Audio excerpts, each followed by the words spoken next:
കുറച്ചു ദിവസം മുമ്പ് നമ്മൾ ഏതാണ്ട് ഒരു 20ഓളം മുട്ടകൾ ഇൻക്യുബേറ്ററിൽ വിരിയിക്കാൻ വെച്ചിരുന്നു. അതിന്റെ റിസൾട്ട് എന്തായെന്ന് നോക്കാം. 20 ദിവസത്തിന് ശേഷം നമ്മുടെ ഇൻക്യുബേറ്റർ തുറന്നു നോക്കിയപ്പോൾ കണ്ട കാഴ്ച, രാവിലെ കോഴിക്കുഞ്ഞിന്റെ കരച്ചിൽ കേട്ട് നോക്കിയപ്പോൾ ഒരെണ്ണം വിരിഞ്ഞതായി കണ്ടു. ഏതാണ്ട് 1 മണിക്കൂർ കൂടെ കഴിഞ്ഞ് നോക്കിയപ്പോൾ ദേ രണ്ടാമത്തെ കുഞ്ഞ് വിരിഞ്ഞിട്ടുണ്ട്. സമയം അങ്ങനെ മുന്നോട്ട് നീങ്ങിക്കൊണ്ടേയിരുന്നു. ഇതിനിടയ്ക്ക് നമ്മുടെ ഇൻക്യുബേറ്ററിനുള്ളിലെ മുട്ടകളും വിരിഞ്ഞുകൊണ്ടേയിരുന്നു. പിന്നെ വൈകുന്നേരമായപ്പോഴേക്കും 20ൽ 13 മുട്ടകളും വിരിഞ്ഞിട്ടുണ്ട്. ഇനി വിരിയാനുള്ള മുട്ടകൾക്കുള്ളിൽ നിന്നും നമ്മുടെ കോഴിക്കുഞ്ഞുങ്ങൾ പുറത്തേക്ക് ഇറങ്ങാനുള്ള തയ്യാറെടുപ്പിലാണ്. എന്തായാലും നമ്മുടെ മജീദ് ഖാന്റെ ഇൻക്യുബേറ്റർ സംഭവം സൂപ്പറാണ്. റിസൾട്ട് നോക്കിയിട്ട് സാധനം വാങ്ങാന്ന് പറഞ്ഞ ചങ്ങായിമാരെല്ലാം ചാടി കയറി ഓർഡർ ചെയ്തോളൂ. പിന്നെ കഴിഞ്ഞ വീഡിയോയിൽ നമ്മുടെ കഴുകനാശാത്തി കയ്യിലേക്ക് മുട്ടയിട്ടത് എഡിറ്റിംഗ് ആണെന്ന് കുറച്ചുപേര് കമന്റ് ചെയ്തിരുന്നു. അവർക്ക് വേണ്ടിയാണ് ഈ ഒരു ക്ലിപ്പ് വീണ്ടും പോസ്റ്റ് ചെയ്യുന്നത്. അപ്പോൾ വീഡിയോ ഇഷ്ടപ്പെട്ടാൽ സപ്പോർട്ട് ചെയ്യാൻ മറക്കല്ലേ.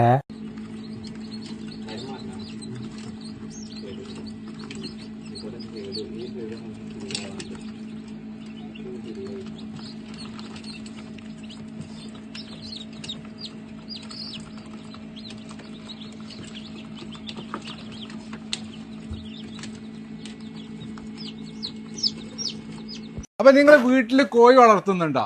എന്നാൽ ഇത് ഒരു സാധനം വാങ്ങി വെച്ചോളിട്ടാ. ഇത് നിങ്ങൾക്ക് ഉപകാരമാവും. ചെറിയൊരു ഇൻക്യുബേറ്റർ 1600 രൂപക്ക് നിങ്ങളെ പരിസരത്ത് ഇത് കൊറിയറായിട്ട് കിട്ടും. 1600 രൂപക്ക് സെമി ഓട്ടോമാറ്റിക്. കണ്ടാ, ഇത്രേ ഉള്ളൂ.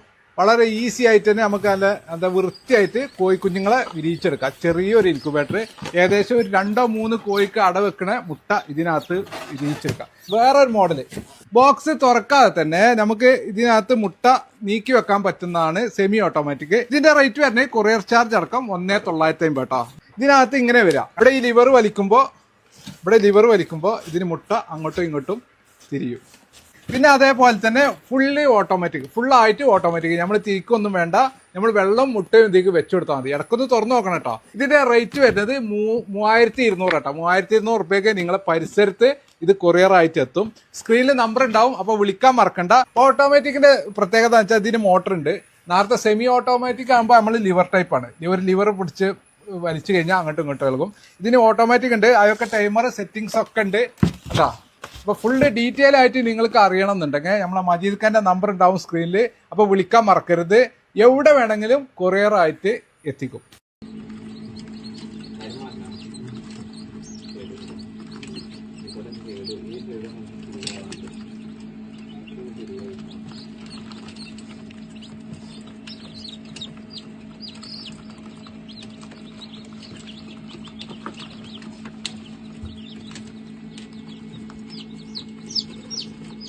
ഇന്ന് ഇൻക്യുബേറ്ററിൽ വിരിഞ്ഞിറങ്ങിയ കോഴിക്കുഞ്ഞുങ്ങൾക്ക് സിമ്പിൾ ആയിട്ട് ഒരു ബ്രൂഡർ സെറ്റ് ചെയ്തെടുത്ത വീഡിയോ. ഇതിനായി നമുക്ക് അത്യാവശ്യം ബലമുള്ള ഒരു കാർഡ്ബോർഡ് ബോക്സ് ആവശ്യമുണ്ട്. കുഞ്ഞുങ്ങളുടെ കാല് സ്ലിപ്പ് ആവാതിരിക്കാനായി ന്യൂസ് പേപ്പർ ഇതുപോലെ ചുരുട്ടി ബോക്സിനടിയിൽ വിരിച്ചു കൊടുക്കേണ്ടതുണ്ട്. പിന്നെ നമ്മുടെ പഴയ ഫിലമെന്റ് ബൾബ് ഒരെണ്ണം എടുത്ത് അതിലേക്ക് ഒരു കാർഡ്ബോർഡിന്റെ പീസ് വെച്ച് ഇതുപോലൊരു സെറ്റപ്പ് ഉണ്ടാക്കിയെടുക്കണം. ഏതാണ്ട് കുഞ്ഞുങ്ങൾക്ക് 1 വാട്ട്സ് എന്നാണെങ്കിൽ 60 വാട്ട്സിന്റെ ബൾബാണ് കേട്ടോ നമ്മൾ എടുത്തിരിക്കുന്നത്. ബൾബ് തൂക്കിയിടാനായി ബോക്സിന് കുറുകെ ഒരു കമ്പ് ഇട്ട് കൊടുക്കുന്നുണ്ട്. ഏകദേശം 1 അടി ഉയരത്തിലാണ് കേട്ടോ നമ്മൾ ബൾബ് വെച്ച് കെട്ടിയിരിക്കുന്നത്. പിന്നെ ബ്രൂഡർ പെട്ടെന്ന് വൃത്തിയേടാതെ ഇതുപോലെ ഒരു പാത്രത്തിൽ വെള്ളം വെച്ച് കൊടുക്കുന്നതാവും നല്ല. കോഴിക്കുഞ്ഞുങ്ങളെ ബ്രൂഡറിൽ ഇറക്കിയ ശേഷം അവർക്ക് കഴിക്കാനായി നല്ല കമ്പനിയുടെ സ്റ്റാർട്ടർ തന്നെ കൊടുക്കേണ്ടതുണ്ട്. തണുപ്പുള്ള സമയങ്ങളിൽ ചൂട് കുറവാണെന്ന് തോന്നിയാൽ ബോക്സിന് മുകളിൽ ഇതുപോലെ എന്തെങ്കിലുമൊക്കെ അടച്ചു വെച്ചാൽ മതി. ഈ തവണ നമ്മൾ ഇൻക്യുബേറ്ററിൽ അടവച്ച 60 മുട്ടകളിൽ 51 കുഞ്ഞുങ്ങളും വിരിഞ്ഞു കിട്ടിയിരുന്നു. പിന്നെ ആരെങ്കിലും നല്ല റിസൾട്ടുള്ള ഇൻക്യുബേറ്റർ തപ്പി നടക്കുന്നുണ്ടെങ്കിൽ സ്ക്രീനിൽ കാണുന്ന നമ്പറിൽ ഒന്ന് മെസ്സേജ് അയച്ചാൽ. മലപ്പുറം കോട്ടക്കലുള്ള നമ്മുടെ മജീദ് ഖാന്റെ ഇൻക്യുബേറ്റർ സംഭവം സൂപ്പറാണ് കേട്ടോ. അപ്പൊ വീഡിയോ ഇഷ്ടപ്പെട്ടാൽ സപ്പോർട്ട് ചെയ്യാൻ മറക്കല്ലേ.